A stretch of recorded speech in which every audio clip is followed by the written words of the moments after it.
Bonsoir à tous et bienvenue à notre webinaire sur l'arthrose, comment évaluer et soulager la douleur chronique. J'ai le plaisir d'intervenir avec le professeur Alain Séry, médecin de la douleur, et avec le docteur Laurent Grange, rhumatologue. Bienvenue Alain, bienvenue Laurent. Merci beaucoup. Merci beaucoup France de parler de l'arthrose et comment soulager la douleur. On va peut-être démarrer pour fixer un certain nombre de choses, la douleur chronique, l'arthrose et la TENS, avec comment reconnaître et gérer, prendre en charge et mettre en pratique. Alors, qu'est-ce que nous allons voir? Diapositive suivante, si c'est possible. D'abord, reconnaître la douleur. C'est ça qui est très important. Oui, ça paraît très simple, mais ce n'est pas forcément parce que chacun d'entre nous est très différent vis-à-vis de la douleur chronique. Et là, je vais parler de la douleur chronique. La suivante, s'il vous plaît. Alors, la douleur chronique, c'est quelque chose qui est différent de la douleur aiguë. La douleur chronique est la définition de la douleur. Comme vous le voyez sur la partie en haut à gauche de cet écran, c'est un tuilettage entre la cognition, l'émotion et la sensation. Et c'est un peu compliqué. On part du bout de mon doigt avec des fibres donc de la nociception, du tact et du toucher, pour aller à la corne dorsale de la moelle épinière. C'est ce que vous voyez sur le petit encadré à droite, la vignette de droite en haut.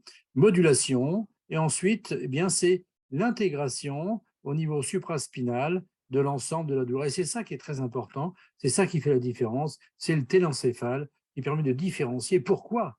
Je vais vous prendre un exemple. Quand on est né à Uppsala en Suède ou à Saint-Pétersbourg, je ne devrais peut-être pas utiliser ce terme-là aujourd'hui, mais ou en Angola ou à Cuba, eh bien, on n'a pas la même perception de la douleur, alors que ce n'est pas notre culture, notre religion qui va différencier notre perception de l'audition, de l'olfaction et de la vision.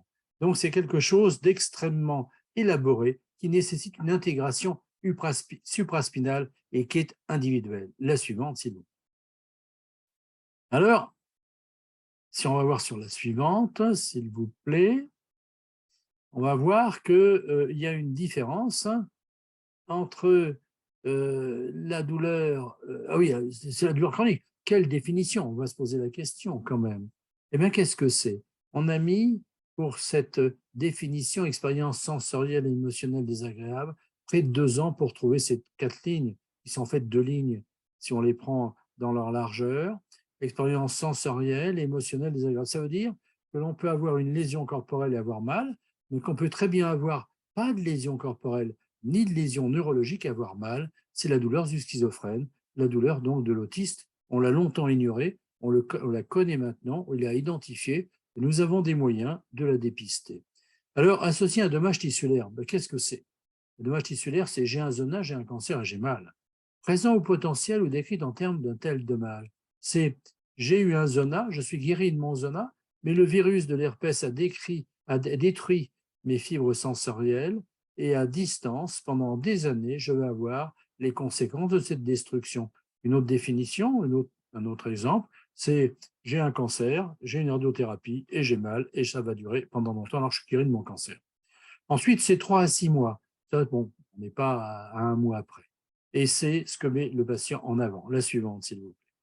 Alors, après, on va parler de la suivante, France, merci, du cercle vicieux de la douleur. On a une lésion, on a une douleur initiale, et cette douleur initiale va être le vecteur d'un certain nombre de choses et va faire le lit de la douleur chronique. Et si on ne traite pas, c'est finalement ça le message de cette diapositive, si on ne prend pas en charge la douleur initiale, donc c'est un traitement curatif, eh bien on fait le lit de la douleur chronique et il y aura un cercle vicieux, retentissement émotionnel, comportemental, psychologique et social. La suivante, s'il vous plaît. Et là, il va falloir, eh bien, à la fois traiter la douleur, mais traiter le comportement, traiter les répercussions psychologiques et les répercussions donc dépressives et anxieuses. Alors, la question qu'on peut se poser maintenant, c'est est-ce qu'il existe différents types de douleurs et est-ce que c'est important? Alors, on va le voir sur la diapositive suivante. C'est vrai qu'il existe, vous voyez, 3 grands types de douleurs. En fait, il en existe 4. Mais là, je vais m'intéresser sur les douleurs nociceptives inflammatoires, donc à gauche de cette diapositive, qui sont représentées principalement par l'arthrose, les tendinopathies, les troubles musculo-squelettiques et les contractures. Nociceptif, ça veut dire quoi? Ça veut dire je prends un marteau, je me tape sur mon doigt, j'ai une inflammation énorme, une explosion des cellules qui vont donc créer donc des influx et des potentiels d'action sur mes fibres nerveuses qui vont être générés au niveau de la corne postérieure de la moelle épinière et au niveau supraspinal comme étant des douleurs. Nocérer, ça veut dire ressentir, douleur nociceptive. À droite de la diapositive, vous avez les douleurs neuropathiques. Elles n'ont plus rien à voir avec les douleurs nociceptives. Et je vais essayer de faire simple. Ce sont des douleurs qui sont en rapport avec une lésion du système nerveux, compression, section du système nerveux, périphérique ou central, et ce sont des douleurs post-traumatiques, lésions nerveuses périphériques, le zona, le diabète, et lésions centrales que sont les accidents vasculaires cérébraux, la névralgie trigéminale, la névralgie faciale. Donc toutes ces atteintes neurologiques, où on sait maintenant que dans la sclérose en plaques qui peut atteindre le nerf trijumeau et créer donc des douleurs de névralgie faciale, mais on sait également que le Parkinson, et ça on n'était pas très habitué à ça, eh bien entraîne donc des douleurs par des troubles musculo-squelettiques. Et entre les deux, bien entendu, il y a les troubles, les douleurs mixtes. La douleur mixte, c'est quelque chose de très important parce que finalement, ça nous souligne qu'il va falloir à différents temps évaluer le mécanisme physiopathologique. On peut au démarrage avoir des douleurs inflammatoires nociceptives et progressivement, je prends l'exemple par exemple de l'épidurite métastatique dans un cancer de la prostate sur une région L5 et 5, et progressivement, cette douleur va être mixte et se transformer en douleur neuropathique parce que cette épidurite métastatique que j'ai pris en exemple comprime la racine S1 et ça va être une douleur neuropathique prépondérante. La suivante, s'il vous plaît. Alors, après, on va essayer donc la suivante, France, s'il vous plaît. Merci. Non, la suivante, voilà, c'est la quatrième type de douleur. On pensait que c'était dans la tête. Alors, qu'est-ce que ça veut dire? La fibromyalgie, les vessies interstitielles, ces femmes qui ont envie d'uriner 30 fois par jour, alors qu'il n'y a pas d'infection urinaire et qu'il n'y a pas de lésions musculaires dans le périnée ou de lésions donc de la vessie, des sphincters. Et à ce moment-là, eh bien, on a un certain nombre de douleurs qui s'expriment, comme les colopathies fonctionnelles, comme les coccygodinies, ces femmes qui arrivent et qui ont un coussin ou une bouée et qui ne veulent pas s'asseoir, qui restent debout pendant la consultation. Les céphalées chroniques quotidiennes, par exemple, aussi, ce sont des maux de tête permanentes, du matin jusqu'au soir, 24 heures sur 24, pendant des années. Toutes ces douleurs-là, et fibromyalgie donc principalement, eh bien, on ne savait pas où les classer. Et il y a 2 ou 3 ans, ben, on a proposé une classification qui tient de l'altération de la nociception, donc nocérer, ressentir, en l'absence de lésions tissulaires, pas de lésions inflammatoires, pas de douleur nociceptive, ou de menace de lésions sur les nocicepteurs, ou alors pas d'évidence de maladie, c'est-à-dire du système nerveux, périphérique ou central. Et là, on pense qu'il y a un mécanisme central, et la fibromyalgie, ce n'est pas dans la tête que ça se passe.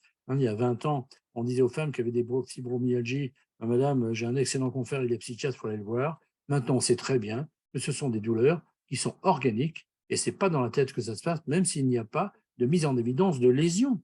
Parce que nous sommes en 2022, et nous avons des IRM fonctionnels, des PET scans, des examens sophistiqués, potentiels évoqués laser, EMG. Peut-être qu'en 2050, nous aurons suffisamment d'examens encore plus sophistiqués qui permettront de mettre en évidence qu'il existe bien quelque chose qui ne fonctionne pas. La suivante, s'il vous plaît. Alors, la suivante, s'il vous plaît. Ah, on a un problème technique.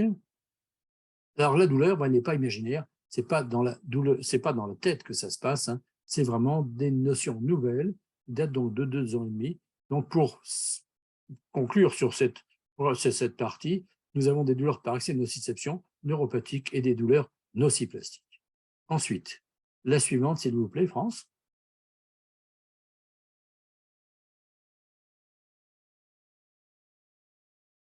On va parler,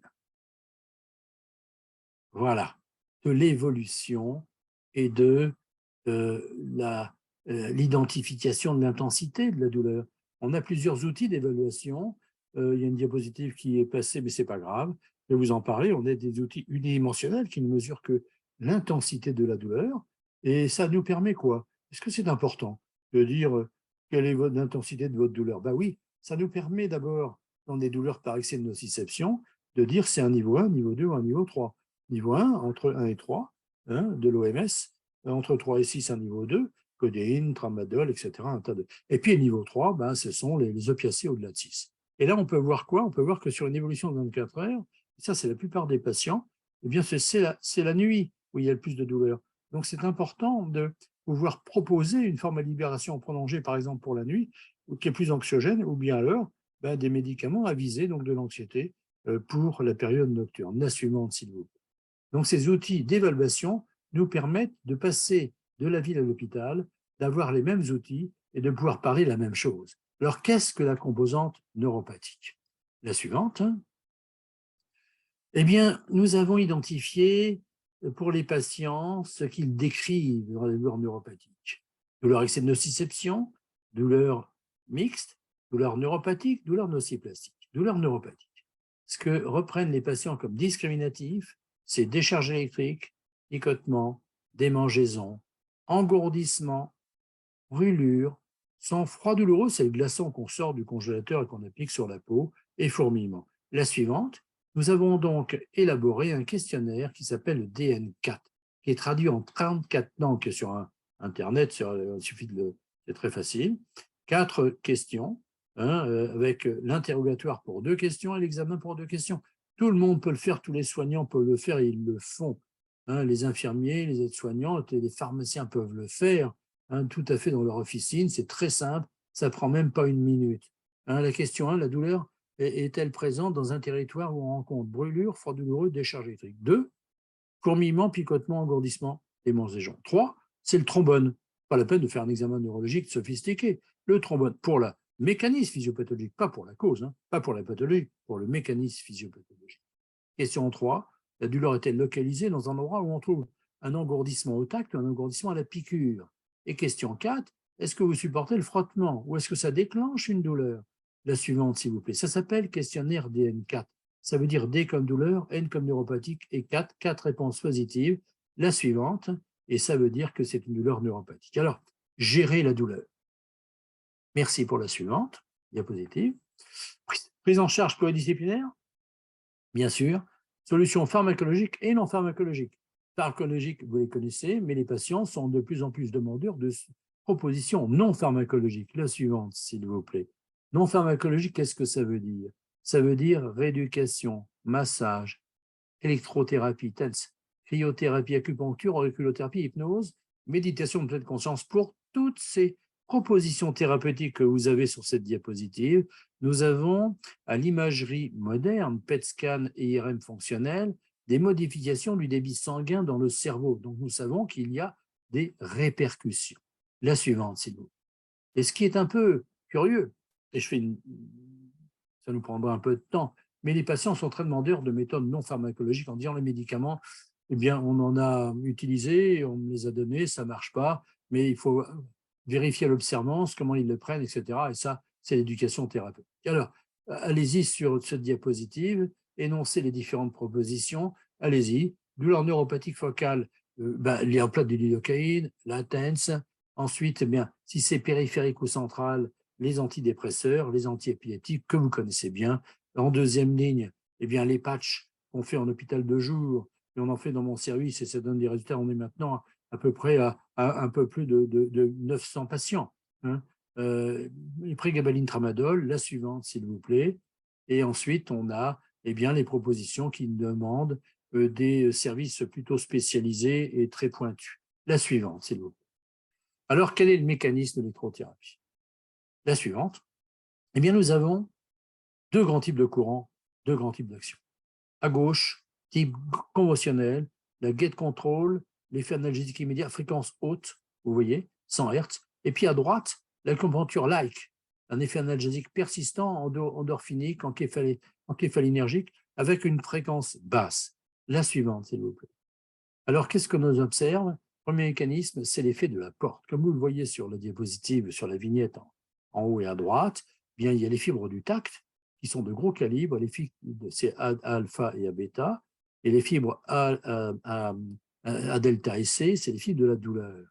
Alors, ça veut dire quoi? Vous voyez, les grosses flèches bleues, ça passe vite et en plus grand nombre. Les petites flèches bleues, en bas, sur les A delta et C, douleur, ça passe lentement et en petit nombre. Ça veut dire que si, quand je me brûle, je me frotte avec ma main sur la partie brûlée, qu'est-ce que je fais? Eh bien, j'active les fibres du tact et vous voyez qu'au niveau de la corde dorsale de la moelle épinière, je ferme la porte à la douleur. C'est la gate control et la théorie de la porte. La suivante. Alors, deuxième mécanisme, c'est les endorphines. Ça vient d'en haut et ça va renforcer le mécanisme inhibiteur au niveau de la moelle épinière. La suivante, s'il vous plaît. Et là, on a donc effectivement eh bien, toutes les données pour pouvoir faire en sorte que l'électrothérapie puisse aider nos patients en stimulant les grosses fibres et on va voir comment ça marche, en particulier dans un processus dégénératif qui implique un certain nombre de données qui vont être expliquées par l'orateur suivant, et c'est l'arthrose.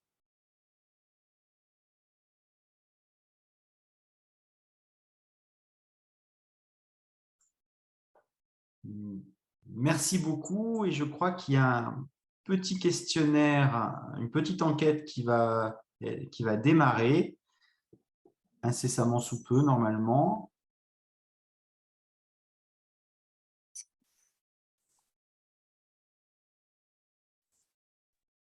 Et Alors, vous donc, demande on de... voulait vous poser une question, c'est combien de personnes souffrent d'arthrose aujourd'hui?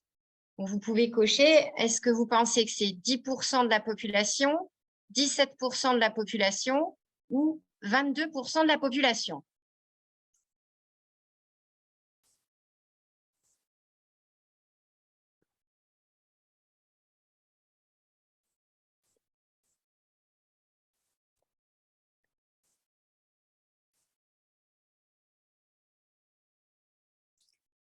Alors, quel est le résultat du sondage?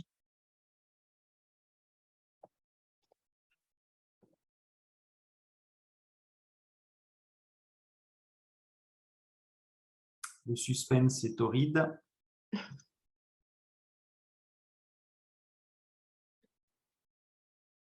Donc, il y a 63% des participants qui pensent que c'est 22% de la population.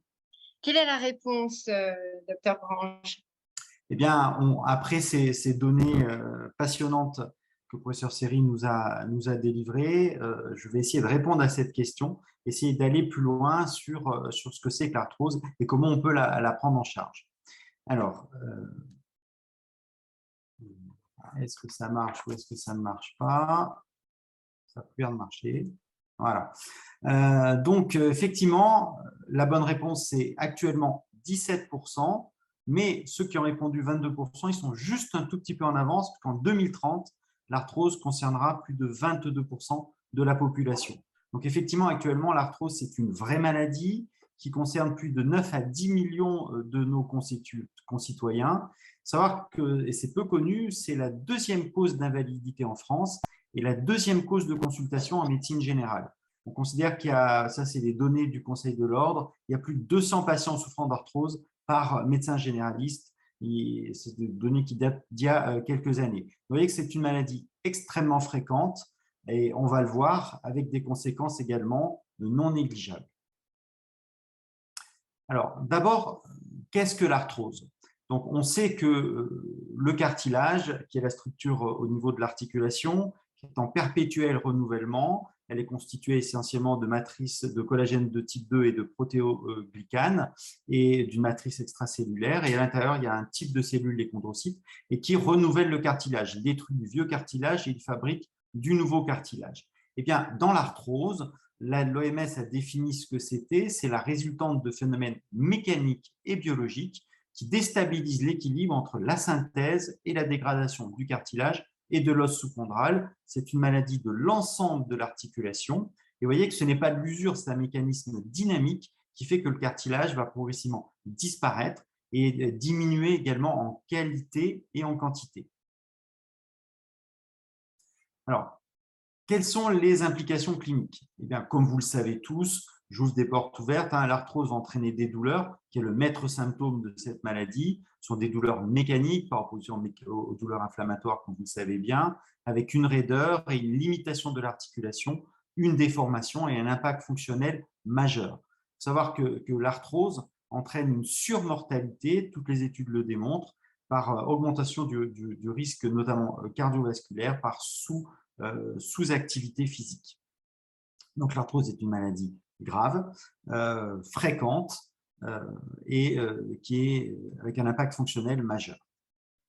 Alors, quel est justement cet impact? Donc là, on se réfère à une grande enquête qui a été publiée et diligentée au niveau de l'AFLAR, l'Association française de lutte antirhumatismale, qui est une association de patients.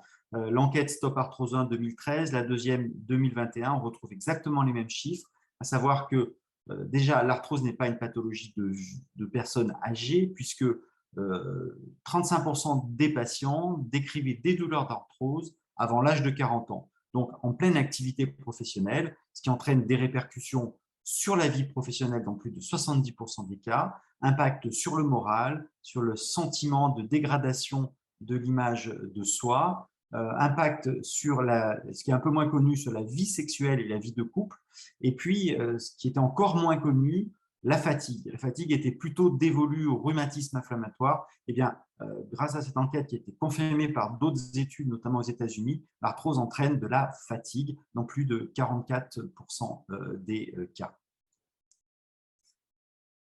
Alors, que disent les patients via toujours cette enquête Stop Arthrose sur plus de 4000 patients qui ont répondu sur Internet? Eh bien, leurs douleurs sont des douleurs qui sont variables. On le sait tous dans notre patientèle, les douleurs sont variables d'un jour à l'autre, variables selon l'activité physique.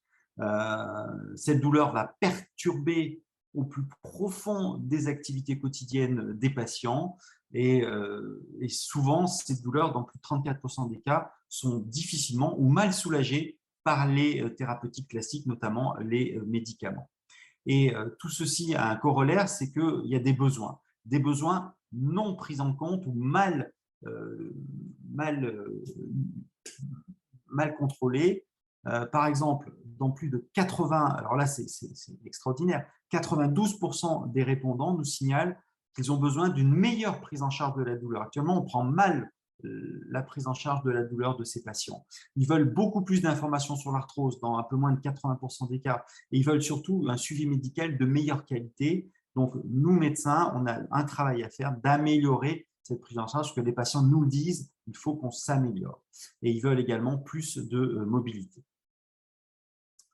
Alors, qu'est-ce qui est le plus difficile au final dans cette arthrose? Eh bien, tous les patients, sans appel, un peu moins de 90% des patients nous disent que ce qui est le plus difficile à vivre dans l'arthrose, c'est la douleur. Ensuite, il y a la peur du handicap, l'incertitude sur l'évolution de la maladie, moins de possibilités de loisirs, se sentir vieillir, etc. Et on décline l'ensemble des items. Donc, véritablement, la douleur est le maître symptôme et le plus impactant, et l'impact fonctionnel aussi, mais est très impactant dans la vie de nos patients arthrosiques. Alors, quelles sont actuellement les recommandations de prise en charge de l'arthrose? Alors, on va se focaliser plutôt sur la gonarthrose dans les diapositives qui suivent. Avons-nous des recommandations? Et on a, oui, la réponse est oui, on a même des recommandations françaises toutes récentes.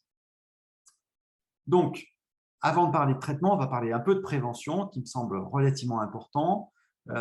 L'arthrose est liée à quoi? Il y a un lien très net entre arthrose et obésité, entre arthrose et traumatisme mal soigné proche des articulations, arthrose et troubles architecturaux, les génuvaromes, les génuvalbums, etc.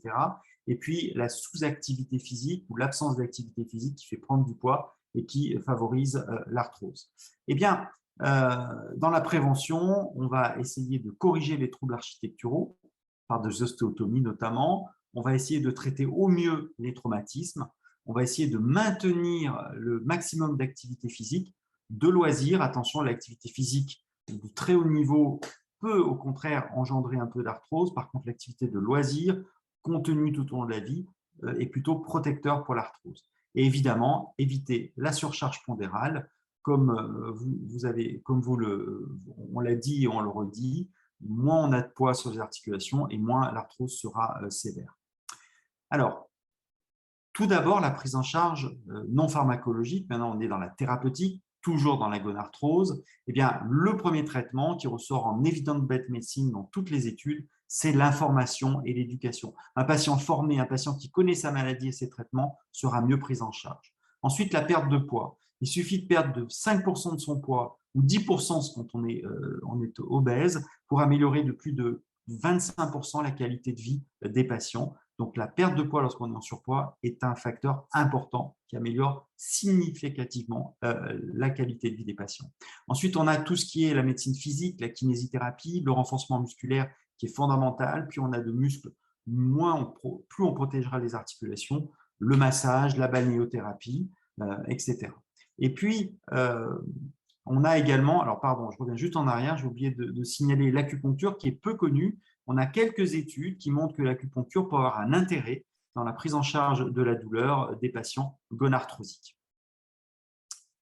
Ensuite, on continue dans la prise en charge non pharmacologique et j'ai vraiment mis la prise en charge non pharmacologique avant la pharmacologique parce que je pense que c'est le plus important, l'activité physique adaptée.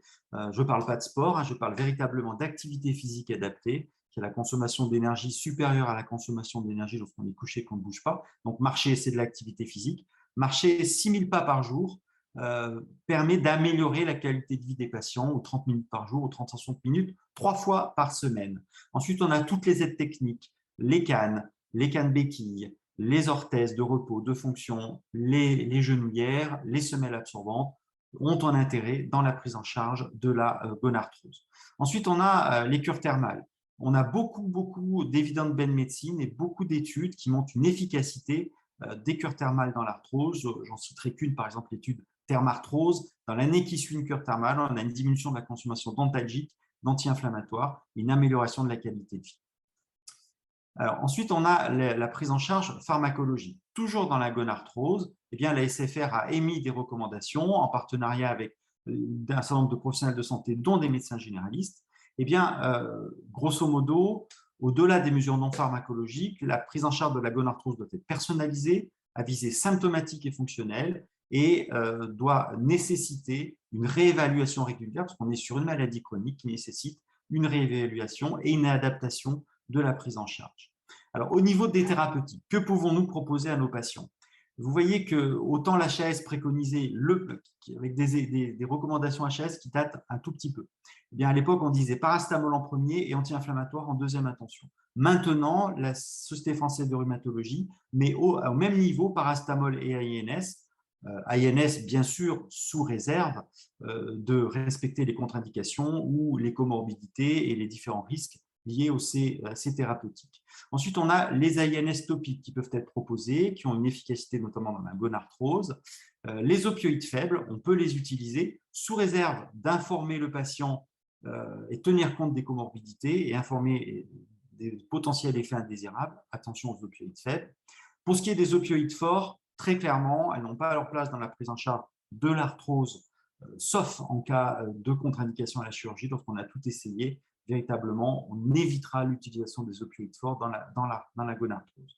Ensuite, on a d'autres gestes locaux, comme les injections intra-articulaires de corticoïdes qui peuvent être proposées, notamment lorsqu'il y a des épanchements, des fluxions articulaires. La viscosupplémentation, l'injection d'acide hyaluronique peut tout à fait être proposée. On a une efficacité faible à modérée, mais une efficacité qui n'est pas nulle. On les a maintenus dans les recommandations puisqu'on a de l'evidence-based médecine avec un rapport bénéfice-risque très en faveur de cette thérapeutique. Ensuite, on a des antiarthrosiques symptomatiques d'action lente, saponifère de soja et d'avocat, chondroïtine, glucosamine, qui ont leur place. La diacérine, je la mettrai un peu à part parce que le rapport bénéfice-risque n'est peut-être pas tout à fait en sa faveur. On peut utiliser également de la capsaïcine à des doses très faibles en topique local, soit en préparation magistrale, qui peut être tout à fait proposée en pharmacie. Enfin, la duloxétine peut être utilisée, c'est hors AMM, lorsqu'on a épuisé un peu toutes les prises en charge. Pour ce qui est des PRP, on ne se prononce pas car les injections de plaquettes, et on centrifuge le sang, on récupère, on injecte le plasma et les plaquettes. Eh bien, il y a autant d'études qui montrent que ça marche pas, donc on ne les préconise pas pour l'instant au niveau de la Société française de rhumatologie. Une autre façon de dire la même chose, c'est un peu ce logigramme. On va retrouver exactement les mêmes notions, mais avec cette fois-ci des étapes. Toujours l'information et l'éducation, la perte de poids, l'activité physique adaptée. Ensuite, on associe dans un premier temps le paracétamol et les antiarthrosiques symptomatiques d'action lente. voire des genouillères, des semelles, les aides techniques, etc. On peut utiliser également, toujours dans cette étape 1, les INS topiques ou le baume chauffant. Tout ça sont des recommandations de Leceo, qui est une société savante internationale de la prise en charge de l'arthrose notamment. En étape 2, nous avons donc les INS. Là, ils différencient paracétamol en premier, INS en second par rapport à la SFR, en respectant bien entendu les comorbidités et le profil du patient. En étape 3, on arrivera à la viscosupplémentation, les infiltrations de corticoïdes en cas de fluxion, les opioïdes faibles, duloxétine MM, et la 4e étape, c'est la prothésisation. Et si on n'y arrive pas, eh bien, les opioïdes forts. Ou s'il y a une contre-indication, les opioïdes forts. Vous voyez qu'on a un panel de prise en charge. Souvent, on nous dit l'arthrose, il n'y a rien à faire, c'est une fatalité. Ben, vous voyez, il existe des recommandations, la prise en charge existe et est claire et nette. Alors, quelle place du TENS dans l'arthrose? Eh bien, la question qu'on peut se poser, c'est existe-t-il des recommandations médicales au sujet du TENS et quel effet attendre de la TENS dans l'arthrose? Avons-nous des données cliniques? Avons-nous des niveaux de preuve? Eh bien, lorsqu'on fait une revue de la littérature, on voit qu'on a pas mal d'études avec TENS et gonarthrose, TENS et arthrose. Globalement, on a 3 ou 4 Cochrane revues, une qui montre une efficacité de la TENS dans la gonarthrose et 3 autres revues Cochrane qui n'ont pas pu conclure, tout simplement par faiblesse méthodologique des études et des données exploitables, notamment la dernière en 2020, qui n'a pas pu conclure. Elle ne dit pas que ça marche ou ça ne marche pas, elle n'a pas pu conclure par pas assez d'études de bonne qualité. Ensuite, si on regarde les méta-analyses, on a par exemple 2 méta-analyses, une en 2007, une en 2016, comme vous pouvez le voir, qui montrent que le TENS semble avoir une efficacité, réduire significativement la douleur des patients arthrosiques avec ce dispositif. Donc, vous voyez que c'est un peu, on a pas mal d'études avec beaucoup d'études de méthodologie faible. C'est pour ça que les recommandations de la Société française de rhumatologie, de l'ACR, qui est l'American College of Rheumatology, ou de l'ELAR, qui est la Ligue européenne de rhumatologie, ne retiennent pas pour l'instant le TENS dans leurs recommandations, simplement par faiblesse méthodologique des études disponibles dans la littérature. Et certaines études montrent une efficacité. Alors, je ferai un focus très rapide sur 2 études qui n'ont pas été prises en compte dans ces données bibliographiques puisque récentes. Une première sur un essai d'épargne thérapeutique qui est sorti en 2021 et un essai de non-infériorité qui est sorti en 2022. Donc, si on part sur la première étude d'épargne thérapeutique, qui est donc sortie très récemment, l'objectif était de comparer la consommation dentalgique durant 28 jours avec 2 bras, un avec TENS, un sans TENS, avec des objectifs secondaires de tolérance, de rapidité d'action, la rémanence du soulagement et d'opinion de satisfaction. C'était un essai monocentrique, d'où une légère faiblesse méthodologique de cette étude, contrôlé, randomisé, conduit en ouvert, là aussi une petite faiblesse, et en crossover sur 2 périodes de 28 jours, sans washout. Donc, si on regarde donc, le design de l'étude, 2 bras, un TENS, un antalgique, le patient est son propre témoin, et ensuite on inverse, ce qui permet d'avoir plus d'efficacité et plus de niveau méthodologique. Donc, si on regarde la population, c'était essentiellement des femmes qui avaient des douleurs de genoux, mais pas que, des douleurs achidiennes. C'est aussi une limite de l'étude, parce que c'était globalement des douleurs ostéo-articulaires, pas focalisées spécifiquement sur la gonarthrose. Parfois, certaines avaient plus de 10 ans de douleurs chroniques, rebelles, les patients étaient suivis en ville. Donc, globalement, 87% étaient sans recours à des solutions non médicamenteuses dans l'étude et globalement, dans les 15 jours avant l'inclusion, 53,5 comprimés avaient été utilisés, des comprimés dentalgiques. Et donc, globalement, quels sont les résultats de cette étude? Eh bien, lorsqu'on compare les 2 périodes avec ou sans TENS, vous voyez que tous les patients, tout en haut du tableau, tous les patients réduisent leur consommation dentalgique de manière significative dans le bras TENS par rapport au bras classique. Si on se fait un focus sur les anti-inflammatoires non stéroïdiens, sur les 14 patients qui prennent des morphiniques pendant la période, 7 les avaient arrêtés pendant la période TENS. et avec une différence significative également. Enfin, sur les 13 patients qui prenaient des morphiniques, 14 patients qui prenaient des morphiniques, 7 ont pu les arrêter, pardon, et sur les 13 patients qui prenaient des AINS pendant leur période, 10 n'en prenaient plus au bout du bout pendant leur période TENS. Donc, vous voyez une différence significative d'épargne thérapeutique grâce à la TENS. Globalement, moins 57% de diminution de l'intensité de la douleur après application de la TENS qu'avant l'application, une diminution de la douleur qui apparaît dès la 15e minute, avec 72% des applications qui entraînent une diminution de la douleur très rapidement, et enfin un soulagement qui se poursuit dans le temps, entre 2 à 12 heures après son application. 70% des applications entraînent un soulagement qui perdure durant ce laps de temps.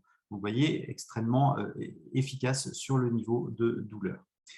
On passe ensuite à la deuxième étude, qui est une étude de non-infériorité, qui à mon sens est méthodologiquement meilleure, qui est sortie très récemment en 2022. Le but était d'étudier l'efficacité antalgique et la tolérance d'un TENS versus un opioïde faible dans le traitement de la douleur nociceptive chronique modérée à sévère de la gonarthrose.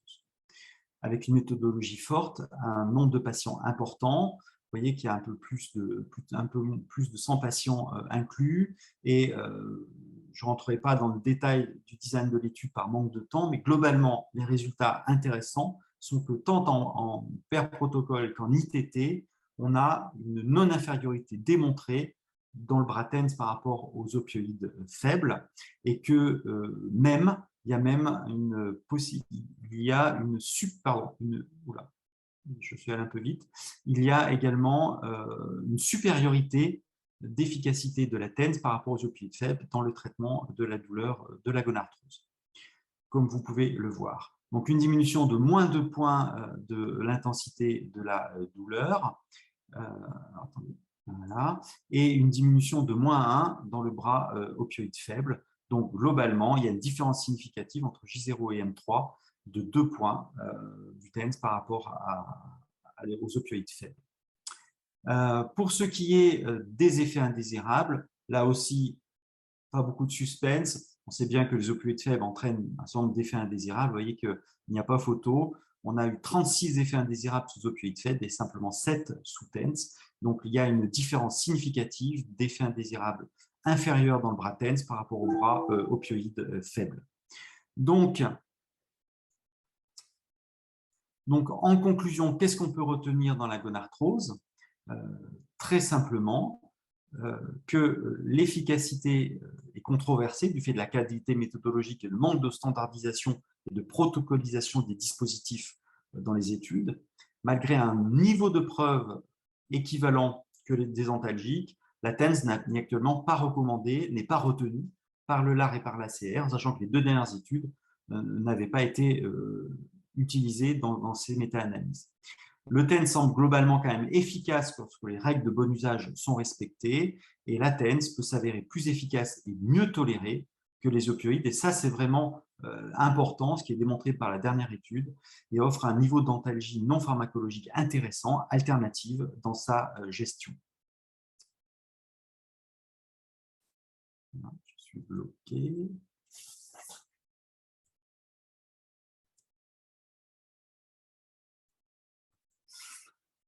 Alors, je vais laisser la parole à France pour la suite de la prise en charge, pour la suite du diaporama. Merci beaucoup, Laurent, pour votre intervention, et Alain pour toute cette synthèse sur les données médicales et en termes d'EBM sur l'utilisation de la TENS.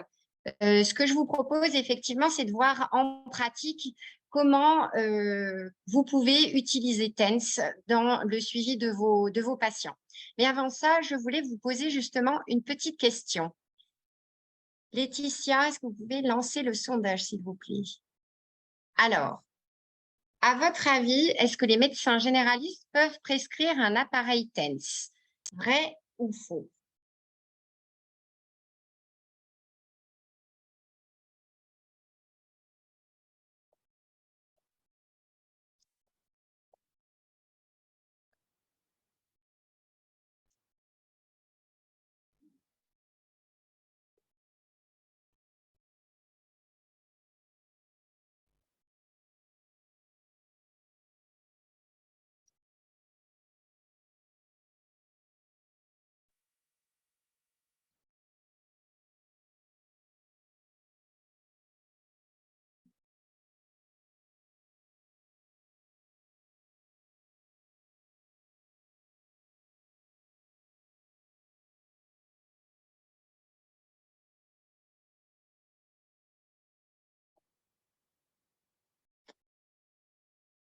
Alors, en fait, on voit que les participants sont mitigés. Vous êtes à peu près 50% à dire oui ou faux.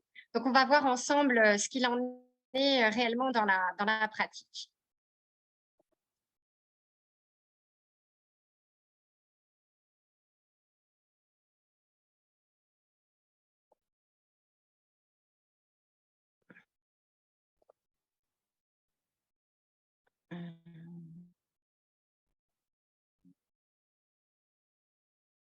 Alors, est-ce que vous voyez le support?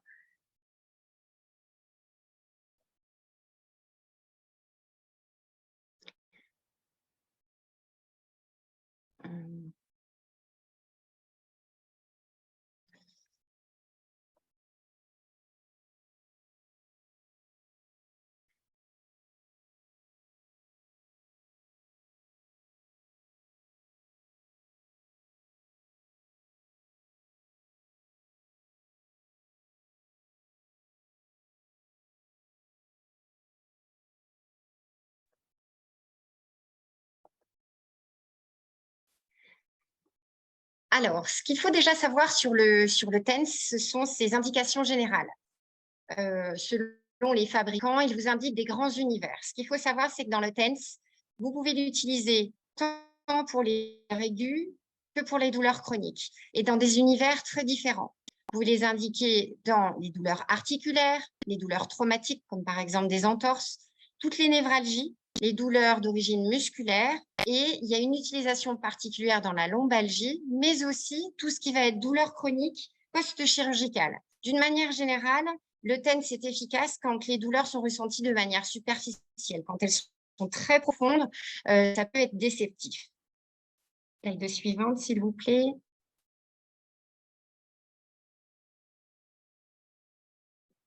Alors, concrètement, pour pouvoir, tous les médecins peuvent finalement conseiller et prescrire le TENS. Les TENS sont des dispositifs médicaux, il n'y a pas de monopole pharmaceutique à sa distribution.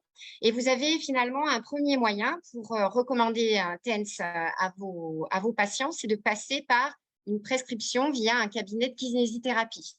Donc, dans ce cadre-là, sur les ordonnances, vous pouvez faire figurer un soin avec physiothérapie qui laisse le choix de la technique par le kinésithérapeute. Et dans ce cadre-là, le patient peut bénéficier de séances de TENS au cabinet et en général, ça va être 1, 2, voire 3 fois par semaine maximum. Donc ça, c'est la première modalité. Mais c'est vrai qu'on peut se poser la question d'une mise à disposition du TENS à la maison, au domicile des patients. Slide suivante, s'il vous plaît. En effet, le TENS à la maison. Ce qu'il faut savoir, c'est qu'émanant des centres antidouleurs, a priori, il y aurait à peu près 600 000 patients qui reçoivent une prescription de TENS en location. À l'issue de cette location, on évalue à peu près à 22 600 patients ceux qui achètent l'appareil par an. Donc ça, c'est l'état, si vous voulez, de la technologie TENS aujourd'hui en France. Alors, c'est vrai qu'on peut se poser la question par rapport à ce qu'on a entendu du professeur ou de docteur Grange vis-à-vis de l'efficacité de la technologie, vis-à-vis de sa tolérance, de sa facilité d'utilisation. Eh bien, une différence entre l'état actuel et son potentiel. En effet, on estime aujourd'hui que près de 4,5 millions de personnes pourraient justifier en fait d'une évaluation, d'une prise en charge par neurostimulation TENS. Face à ce constat, un patient qui veut obtenir un appareil TENS, comment ça se passe aujourd'hui? Donc, comme je vous l'ai dit, les dispositifs TENS sont des dispositifs médicaux. Ils ne sont pas soumis au modèle. Concrètement, ils peuvent se trouver en vente libre dans les pharmacies, dans les magasins spécialisés en matériel médical, mais aussi en vente libre sur Internet. Donc là, je vous ai illustré quelques appareils aujourd'hui disponibles sur le marché. On a des appareils qui sont plus ou moins nomades, filaires, ou même aujourd'hui des dispositifs disposent d'un système avec une application intégrée pour faire le suivi et la mise en place des programmes TENS.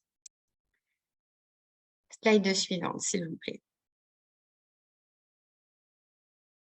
Donc, à partir du moment où aujourd'hui tout médecin peut prescrire des dispositifs TENS, on peut s'interroger sur ces modalités de remboursement. Et c'est là, en effet, qu'il y a des très grandes spécificités. Donc, pour obtenir un remboursement d'un appareil TENS, deux grandes indications. La première, c'est les d'origine neuropathique, des douleurs rebelles, difficiles à soigner. Deuxième, la gonarthrose. Ensuite, pour pouvoir avoir accès au remboursement, les appareils doivent être prescrits par des médecins habilités à le faire. C'est-à-dire, pour la plupart des cas, ce sont les médecins qui exercent en centre antidouleur. Ça peut être des médecins aussi qui vont être titulaires d'un DU de la douleur.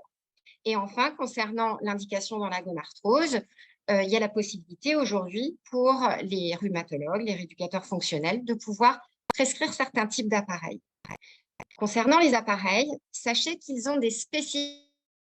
C'est un cahier des charges qui leur permettent d'être inscrits sur la liste des produits et prestations remboursables. Donc, tous les appareils n'ont pas forcément fait la démarche de remboursement aujourd'hui sur le marché, pareil en autorisation. Pour avoir le remboursement, ce qui sert, c'est de comprendre que l'accès au remboursement nécessite d'une part une formation initiale du patient sur l'utilisation de son appareil, un suivi régulier pendant une période de location qui va jusqu'à 6 mois, sur lequel on va faire le point avec le patient sur son efficacité, comment il utilise l'appareil, comment il pose les électrodes. Et à l'issue de cette location, on peut obtenir une ordonnance permettant l'achat de l'appareil. Concernant le prix des appareils, alors, sur le marché aujourd'hui, il y a un peu de tout. Je dirais qu'en moyenne, ça va aller de 50 € à 350 €. Concernant les appareils qui vont être remboursés, la prise en charge par la sécurité sociale et la mutuelle est de l'ordre de 112 € environ. Ce qui fait qu'en général, le reste à charge pour les patients aussi entre 100 et 250 €. Donc aujourd'hui, voilà les modalités de prescription et de remboursement qu'il peut y avoir sur les dispositifs TENS. On a vu que ça évolue très vite et qu'au niveau du rythme des études cliniques dans ce domaine-là, un élargissement aujourd'hui est quand même en cours sur l'utilisation de cette technologie qui va vous permettre une accessibilité plus facile. Slide suivante, s'il vous plaît.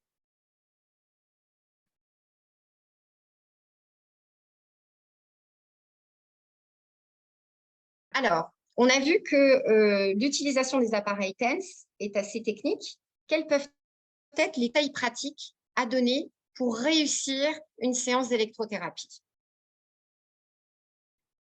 Alors, on va se poser 3 questions. Déjà, les vigilances avant l'essai. On a vu la tolérance du TENS est excellente et on peut l'utiliser dans la majeure partie des cas, quelles que soient les indications. Il y a toutefois quelques zones qui sont contre-indiquées. Au niveau de la tête, sauf dans certains cas, il y a certains TENS aujourd'hui qui ont été développés spécifiquement pour les migraines, mais globalement, au niveau des fabricants, on est assez prudent là-dessus. Au niveau de la zone avant du cou, la zone cardiaque et les parties génitales. Ensuite, la contre-indication à ne pas rater, c'est le patient qui est équipé d'un dispositif implanté comme le pacemaker. Ensuite, je dirais que les indications de l'évidence ou de la précaution. Par exemple, concernant la femme enceinte, il s'agira d'être vigilant au niveau de l'abdomen parce que, si vous voulez, ce qu'on voudrait éviter au niveau des fabricants, en tout cas, c'est de proposer une séance d'électrothérapie à une patiente qui est en train de faire un accouchement prématuré. Ce serait assez indélicat. Donc, on est prudent sur cette zone-là, bien évidemment. Ensuite, ce sont des zones cutanées lésées. Par exemple, si on reconnaît l'utilisation du TENS dans les douleurs post-zostériennes, évidemment, on n'appliquera pas une séance de TENS sur des lésions de type zone. Ensuite, concernant la thrombose aussi, c'est pareil, c'est des précautions aussi, et surtout des indications d'urgence qui ne sont pas de l'ordre de l'indication des TENS. Et on sera vigilant aussi, évidemment, face à un patient qui a des zones insensibilisées. Parce que dans ce cadre-là, il ne va pas forcément pouvoir régler l'appareil comme il faut et l'intérêt est évidemment très limité. Une fois qu'on a fait le point sur ces quelques vigilances avant l'essai, on va pouvoir proposer une séance d'électrothérapie à notre patient. Slide suivante, s'il vous plaît.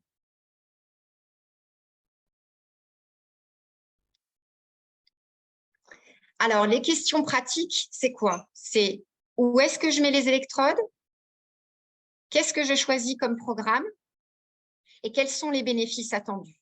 Typiquement, c'est les 3 types de questions que vont vous poser les patients lorsque vous allez leur parler d'électrothérapie. Alors, où poser les électrodes? Slide suivante, s'il vous plaît.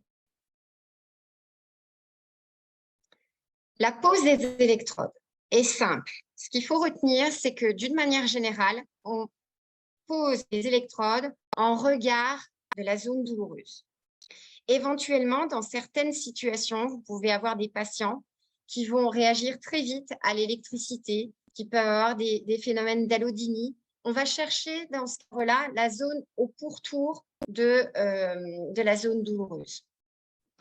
Ce qu'il faut savoir aussi, c'est qu'au niveau des fabricants, d'une manière générale, ils proposent des schémas explicatifs très clairs sur la manière dont vous pouvez poser les électrodes en fonction des situations cliniques. Donc, une fois qu'on a posé les électrodes, on va se poser la question suivante, s'il vous plaît. C'est le choix du programme. Selon les appareils, vous aurez des appareils qui vont vous proposer de 5 à 10, voire plus de programmes dans leur dispositif. Ce qu'il faut savoir, c'est de manière générale, dans les TENS, il y a toujours 2 programmes essentiels. Ce sont ceux d'ailleurs qui sont la base de la plus grande littérature scientifique. Ce sont ceux qui ont permis aux fabricants de déposer leur dossier de remboursement quand il y en a. C'est d'une part ce qu'on appelle le TENS conventionnel et d'autre part l'acupuncture light. Concernant le TENS conventionnel, ce qu'il faut savoir, c'est que la sensation, si vous voulez, de l'électricité va provoquer chez le patient des fourmillements, un engourdissement qui va avoir un effet antalgique rapide et immédiat. Concernant l'acupuncture light, la sensation perçue est une vibration musculaire qui est intense, visible, palpable et qui va permettre de générer de la libération d'endorphines, permettant un effet, on va dire, durable dans l'efficacité de la séance. Généralement, la durée de la séance est de l'ordre d'une 30aine de minutes dans les programmes proposés par les fabricants. Et une fois que vous avez donc ces 2 programmes, on va dire, essentiels, qui sont communs finalement à tous les dispositifs commercialisés, chacun des fabricants va proposer des modulations, des programmes qui alternent, conventionnels, acupuncture, qui vont provoquer, si vous voulez, une sensation différente pour faciliter, on va dire, l'observance chez les patients et puis que chacun puisse trouver le programme qui lui convient le mieux. Moi, généralement, à la pharmacie, ce que je dis aux gens, c'est que le TENS, il n'y a pas de mal à se faire du bien. Donc, on recherche vraiment une séance antalgique et il suffira pour le patient de retenir le programme qui le soulage le mieux. On peut bien évidemment renouveler ces séances. D'une manière générale, les patients, ça va être 2 séances par jour, 3. Et puis, certains patients, dans le cadre, par exemple, de certaines lombalgies chroniques et sévères, peuvent le garder plusieurs heures d'affilée. Donc, vraiment dans l'antalgie et dans le bien-être qu'on recherche avec ce type de dispositif. Ensuite, la question qui se pose, c'est sur l'intensité. S'il vous plaît, slide suivante. Alors là, pareil, on est sur quelque chose de très subjectif. Donc, chaque patient va pouvoir créer l'intensité de son dispositif en fonction de son ressenti. La seule chose qu'il faut retenir, c'est qu'en aucun cas, l'intensité réglée ne doit faire mal. L'intensité réglée doit permettre d'obtenir un soulagement et ce soulagement doit être ressenti pendant toute la durée de la séance. Il arrive parfois, par exemple, qu'en cours de séance, le patient puisse avoir d'augmenter, de diminuer son programme. On va dire voilà, il va à mesure des séances, il va maîtriser son appareil et régler l'intensité du programme en fonction de ce qui lui convient. Slide suivante. La chose qui est importante, je pense, à retenir quand vous êtes dans une démarche de prescription ou de conseil de TENS dans la douleur, c'est d'expliquer à vos patients le bénéfice qu'il va pouvoir obtenir. On est dans le mieux-être. C'est-à-dire qu'avec le TENS, le patient va pouvoir reprendre son activité. C'est vrai que nous aussi, à la pharmacie, généralement, surtout concernant l'arthrose, on explique aux gens qu'il faut bouger, reprendre de l'activité, mais c'est très facile à dire et beaucoup moins facile à faire. Le TENS est suffisamment antalgique pour permettre aux gens de faire leur activité.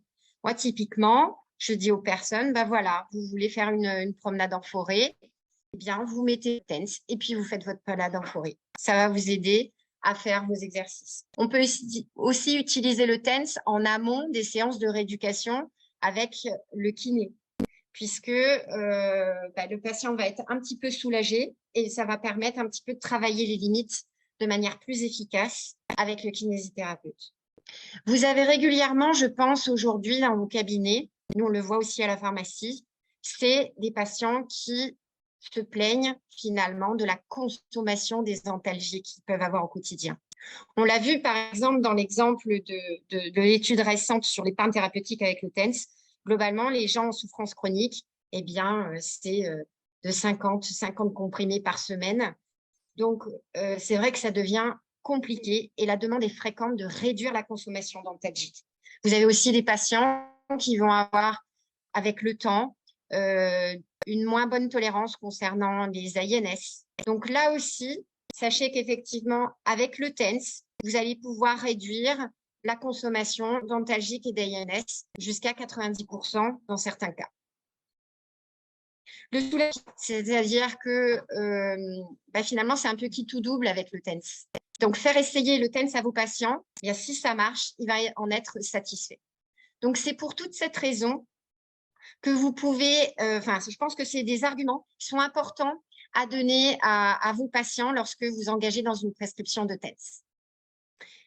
Je vous remercie pour votre attention. Nous sommes disponibles avec Alain et Laurent pour répondre à vos questions.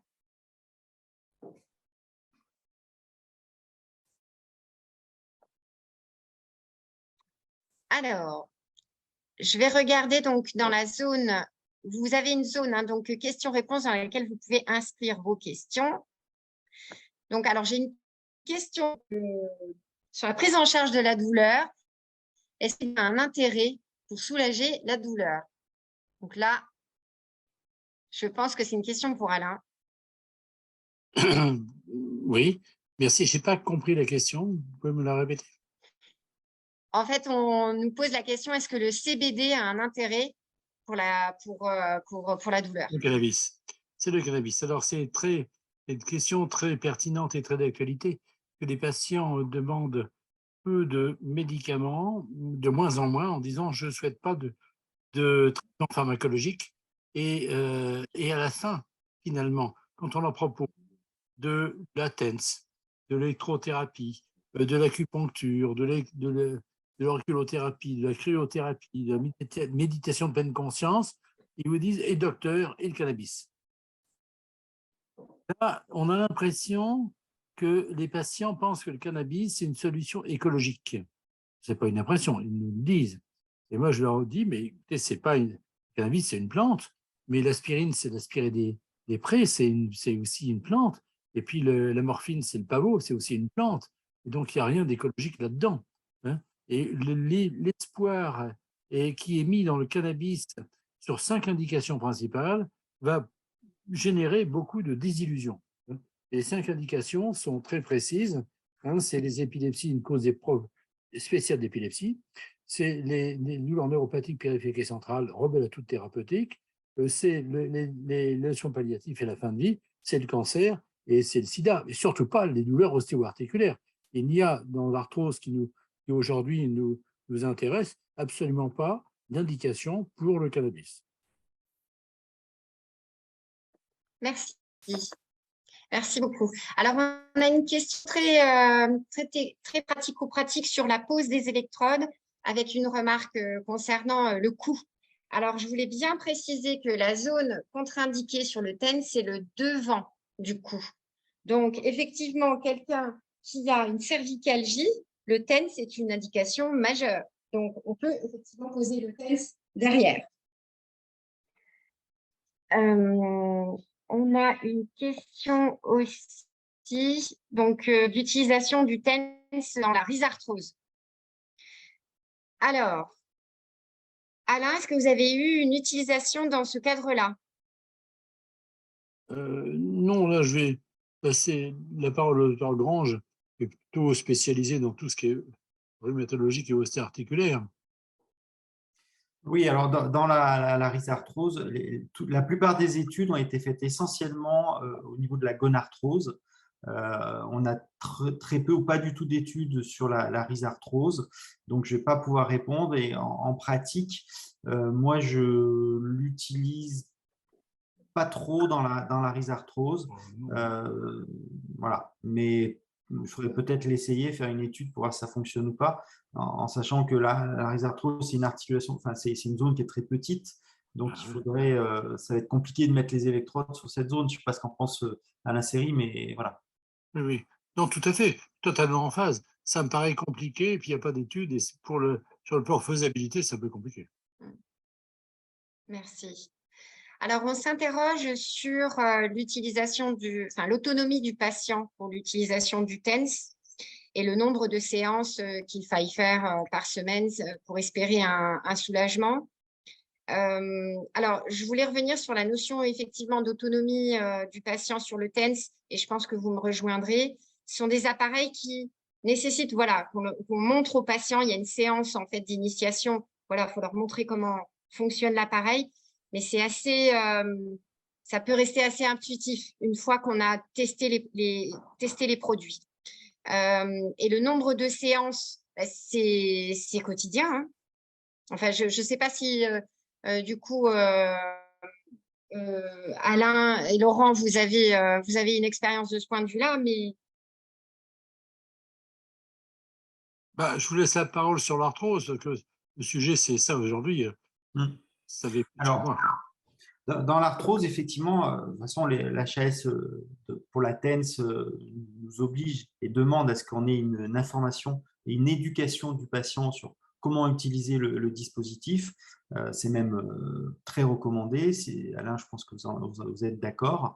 Et moi, mon expérience, puisque j'ai inclus des patients dans l'étude avec le TENS dans la gonarthrose, la dernière étude de 2022, c'est tout à fait faisable, ça s'apprend très rapidement. Moi, j'ai eu des personnes un peu âgées, je me suis dit, oulala, ça va être compliqué. Et finalement, ça s'est bien passé. Donc, il suffit de passer un peu de temps au début avec le patient. Alors, c'est sûr que dans un centre de la douleur, si on a une infirmière qui informe, c'est beaucoup plus facile. Mais je pense que les pharmaciens qui délivrent le TENS ont un rôle à jouer également sur l'information et l'éducation du patient, ou le kinésithérapeute ou un autre professionnel de santé qui est formé peut tout à fait informer et éduquer le patient. Tout à fait. Après, je trouve qu'effectivement, une fois que l'appareil est pris en main par le patient, c'est assez facile pour l'utilisation. C'est assez facile d'utilisation.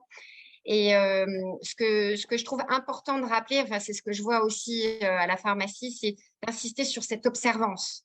Voilà, le faire régulièrement pour profiter à la fois de l'effet immédiat et de l'effet durable qu'on peut avoir au fil des séances. Et ça, je pense qu'on a tous un rôle à jouer effectivement là-dessus. J'ai d'autres questions. Alors, oui, sur les modalités de prescription.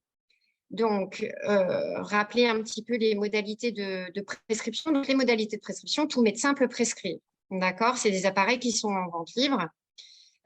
Globalement, aujourd'hui, ils sont en pharmacie. C'est le circuit de distribution le plus fréquent. Après, c'est concernant le remboursement par la sécurité sociale. Pour un remboursement par la sécurité sociale, ça demande une prescription émanant d'un prescripteur habilité.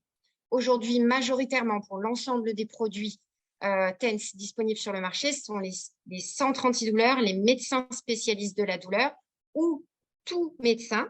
Donc, ça peut être un médecin généraliste à partir du moment où vous disposez d'un DU de la douleur, d'un DU de la douleur. Ce qu'on veut, si vous voulez, dans ce type de produit, c'est qu'il y ait un accompagnement et que toute la chaîne soit dans l'éducation thérapeutique du patient. Donc, concernant l'indication sur la gonarthrose, aujourd'hui, les rhumatologues ont une ouverture à la prescription, ainsi que les rééducateurs fonctionnels et les chirurgiens. Et les neurochirurgiens aussi, je ne sais pas pourquoi, mais ils sont dans la boucle aussi. Et donc, on peut le prescrire dans la gonarthrose avec un dispositif particulier. Il n'y en a qu'un qui est remboursé dans cette indication. Effectivement, il faut être rhumato, MPR, neurochirurgien et orthopédiste, chirurgien orthopédiste pour pouvoir être remboursé. J'ai envie de dire… Et après, en fait… Oui. Oui. Non, je voulais juste dire qu'on peut tout à fait utiliser un TENS qui coûte 50, 60 euros sans passer par le processus sécurité sociale et ça marche tout à fait bien aussi. Enfin, moi, j'utilise régulièrement cela. Tout à fait. J'espère qu'on a répondu aux questions sur ces modalités de prescription. Alors, il y a des questions sur finalement, voilà, quelles sont un peu les différences entre les appareils. En fait, ce qu'il faut retenir, c'est que sur le marché, vous avez des dispositifs qui sont filaires, vous avez des dispositifs qui sont sous forme de patch, sous forme de ceinture, et vous avez des dispositifs qui sont aujourd'hui connectés. C'est-à-dire qu'en fait, vous avez sur le téléphone une application qui permet de régler les trois types d'appareils. Il n'y a pas vraiment de différence, si vous voulez. Après, c'est plus des choix de laboratoire de remboursement ou non. Et puis, des listes, si vous voulez, de programmes différents qui sont proposés par les fabricants. Avec toujours deux programmes essentiels, toujours disponibles. Le TENS conventionnel et l'acupuncture light. Alors, est-ce qu'il y a des risques d'allergie? Alors, il peut y avoir toujours des risques d'irritation, on va dire, au niveau de la tolérance qu'on peut avoir au niveau des adhésifs, des TENS. C'est quelque chose qui peut arriver de temps en temps, mais c'est vrai que ça reste pas très fréquent. J'ai des questions par rapport à la tendinite. Est-ce qu'on peut utiliser le TENS dans la tendinite? Alors là, pour moi, oui. Pour moi aussi, oui. Après, j'ai pas beaucoup… Est-ce qu'il y a des études dessus? Je ne sais pas s'il y a une biblio. Pas beaucoup d'expérience là-dessus, mais oui, potentiellement, on peut l'utiliser. Et une question, c'est est-ce que les médecins du sport peuvent prescrire le TENS remboursé? Malheureusement, non, ça n'a pas été retenu. C'est neurochirurgien, neurologue, MPR, chirurgien orthopédiste pour la gonarthrose. Donc voilà, mais les tendinites, pourquoi pas. Mais on a aussi beaucoup d'autres techniques pour traiter une tendinite.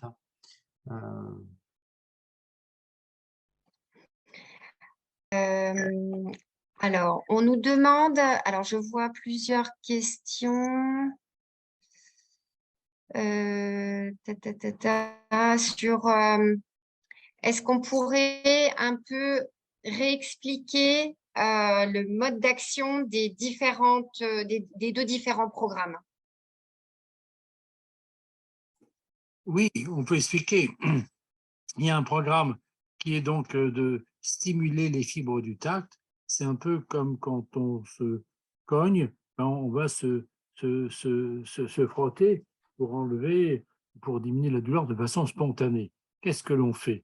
Eh bien, on va activer les grosses fibres du tact qui vont à la corne postérieure de la moelle épinière, et bien fermer la porte, c'est la gate control, la théorie de la porte. Et ça, c'est quelque chose qui est très important, et c'est sûrement une des applications des massages, la rééducation, les huiles essentielles, l'acupuncture et tout ce qu'on peut sur le plan périphérique et la stimulation externe et la TENS. Par contre, il y a un autre mode, donc, comme on l'a dit tout à l'heure dans les diapositives, qui est de renforcer les circuits inhibiteurs descendants. C'est quoi les circuits inhibiteurs descendants? Ce sont les circuits qui viennent du cerveau et qui vont donc descendre sur la moelle épinière pour renforcer aussi la fermeture de la porte au niveau de la moelle épinière. Et ça, ce sont les médicaments. Il y a des méthodes donc, qui sont pharmacologiques, les médicaments, les antiépileptiques, pas vraiment, les antidépresseurs plutôt. Et puis, il y a d'autres méthodes comme la kétamine ou autre chose. Et puis, il y a évidemment, enfin, pas évidemment, il y a un très faible nombre de cas, les méthodes de renforcement des circuits inhibiteurs. Qu'est-ce que c'est les méthodes de renforcement? C'est la stimulation, non pas externe, mais au niveau de la moelle épinière et au niveau du cortex cérébral. Mais ça, c'est réservé à un très faible nombre de patients, des patients qui sont donc en échec de toute thérapeutique. Et ça, c'est pas pour tout le monde. Il faut mieux, je pense, être plus simple. La médecine, c'est beaucoup d'humilité, être plus simple, et puis rester sur des méthodes de stimulation externe, comme vous venez de les décrire, France. Ça me paraît beaucoup mieux, si c'est possible, dans évidemment des douleurs neuropathiques et autres, musculo-squelettiques, mais d'origine périphérique, bien sûr. Par rapport à la rhizarthrose, un de nos auditeurs nous dit qu'il faut stimuler les racines nerveuses en aval, notamment au niveau du coude et du pied. Oui, probablement, ça peut tout à fait fonctionner. Ça, je ne connais pas. Est-ce qu'on peut utiliser du TENS quand on a un matériel d'ostéosynthèse en dessous? Si on est à distance. La TENS, normalement, le fabricant et les industriels disent pacemaker contre-indiqué. Bon, mais quand on est à distance du pacemaker, moi je l'ai fait, je l'ai prescrit. Alors bon, c'est RMM, mais ça dépend aussi du patient. Je fais une période test et ça, est-ce que ça le soulage ou pas? Si ça ne soulage pas, je dis arrêtez. Les risques sont évidemment potentiels et donc comme il n'y a pas d'indication, il ne faut pas le faire. Par contre, sur le matériel ferromagnétique qu'on a dans le corps, à ce moment-là, je le fais, mais à distance.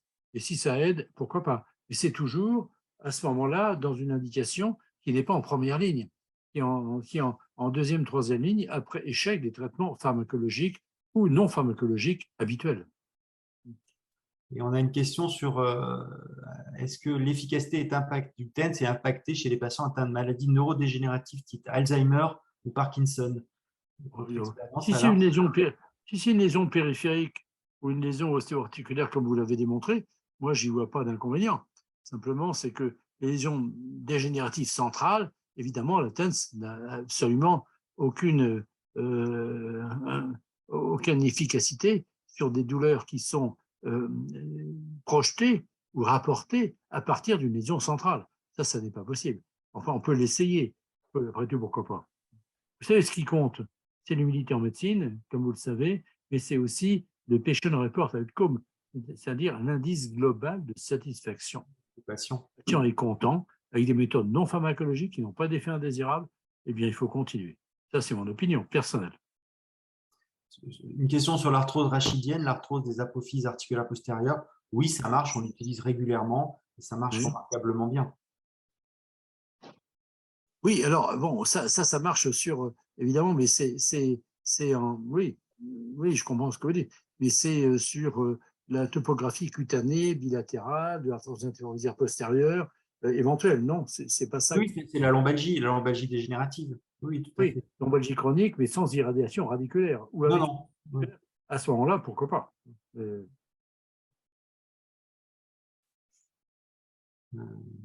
J'ai vu plusieurs questions un petit peu sur la pose des électrodes.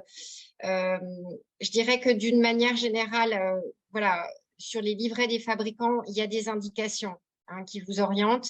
Et effectivement, il y a une personne qui intervient et qui a parlé des dermatomes. Oui, tout à fait. Donc ça nous permet effectivement d'objectiver la pose des électrodes avec plus de facilité.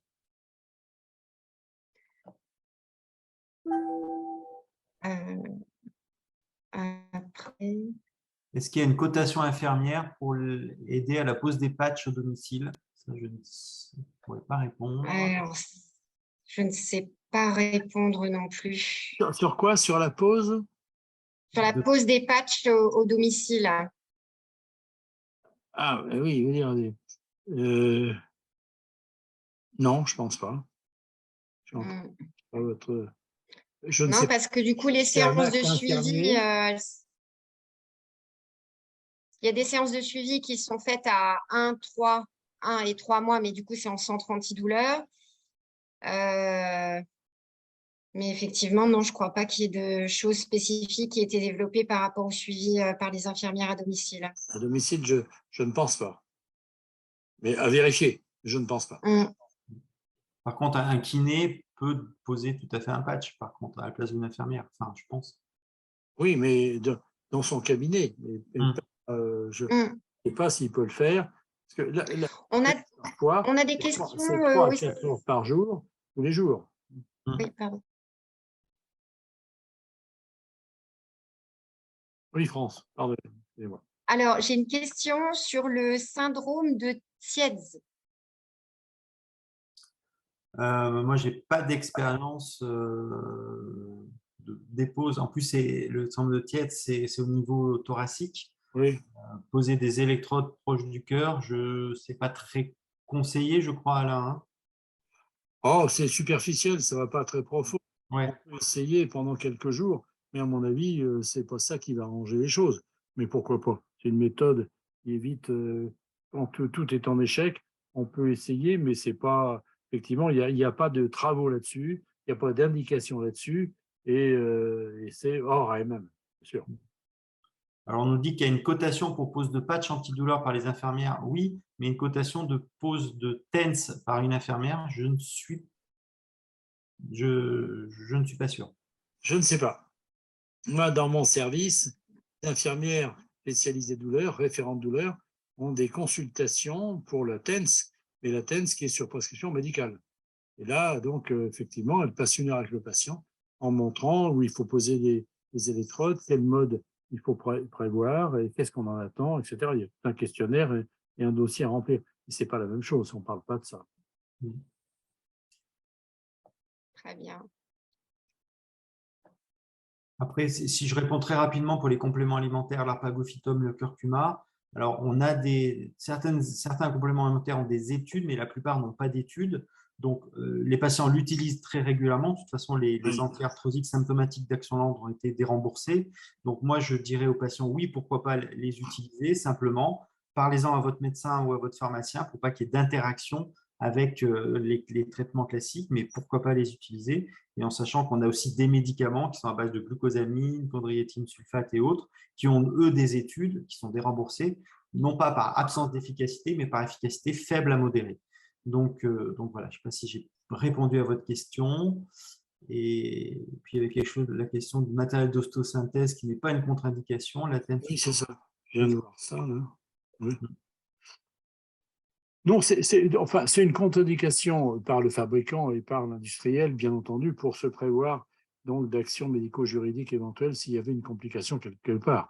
Mais nous le faisons, mais à distance. On ne va pas mettre des électrodes sur une prothèse donc de hanche à 5 cm de la prothèse de hanche. Non, ça, c'est pas. Et d'ailleurs, ça n'a pas lieu d'être. Il faut absolument analyser donc la topographie, le mécanisme physiopathologique de la douleur, et à ce moment-là, poser les électrodes éventuellement sur une période test, encore une fois, hein, à distance. Ok, bah écoutez, je crois qu'on a répondu à la plupart des questions. Je voulais vous remercier, Alain et Laurent, pour cette intervention. Remercier les participants c'était très interactif et les nombreuses questions qui ont pu être posées. On espère vous voir après